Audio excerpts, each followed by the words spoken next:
స్వాగతం అండి ఛానల్లోకి అందరికీ. నా పేరు సుజాత.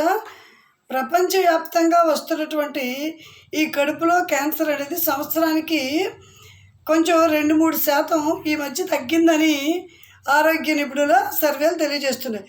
దీనికి కారణం ఏంటంటే ఆహారం నిల్వ చేసే పద్ధతుల్లో మార్పు, పచ్చళ్ళను అలాగే పొగ సోకిన పదార్థాలని తక్కువగా తీసుకోవడం వల్ల ఈ ఊహించని రీతిలో తగ్గుదల చోటు చేసుకుంది. అయితే సాధారణంగా మగవాళ్ళలో గ్యాస్ట్రిక్ క్యాన్సర్ ఎక్కువగా వస్తుంది. ఇది వెనుకబడిన వాళ్ళలోని మళ్ళీ 50 సంవత్సరాలు దాటిన వాళ్ళు ఏ గ్రూప్ రక్తం ఉన్న వాళ్ళు వస్తుందని కూడా వైద్యుల సర్వేలు తెలియజేస్తున్నాయి. ఇది 95% ఎడినో కార్సినోమా, మిగతా 5% ప్రాంతాన్ని బట్టి వస్తుంది. వాటిలో మొదట పొట్ట ప్రాంతంలో 40%, ప్రాక్సిమల్ ప్రాంతంలో 25%, చివరిగా శరీరంలో ఒక 25% వస్తుందంట.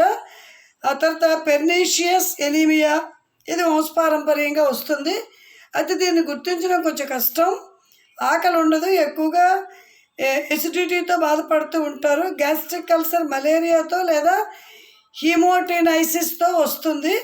వీటి లక్షణాలు ఏంటంటే ఎనోరెక్సియా అంటే బరువు తగ్గడం, నీరసం, త్వరగా జీర్ణం కాకపోవడం వల్ల వాంతులు, హీమోలెన్సస్ మలైనా, ఇవి చివరిగా పొత్తి కడుపులో మాస్ ఏర్పడుతుంది. లివర్లో సాధారణంగానే ఉంటుంది కానీ పొత్తి కడుపులో లింఫో నోడ్స్ అనేవి వెడల్పు అవుతాయి. ఇవి గట్టిగా ఉంటుంది. దీనికి చికిత్స ఆపరేషనే చేయాల్సి ఉంటుందంట డాక్టర్లు తెలియజేస్తున్నారు.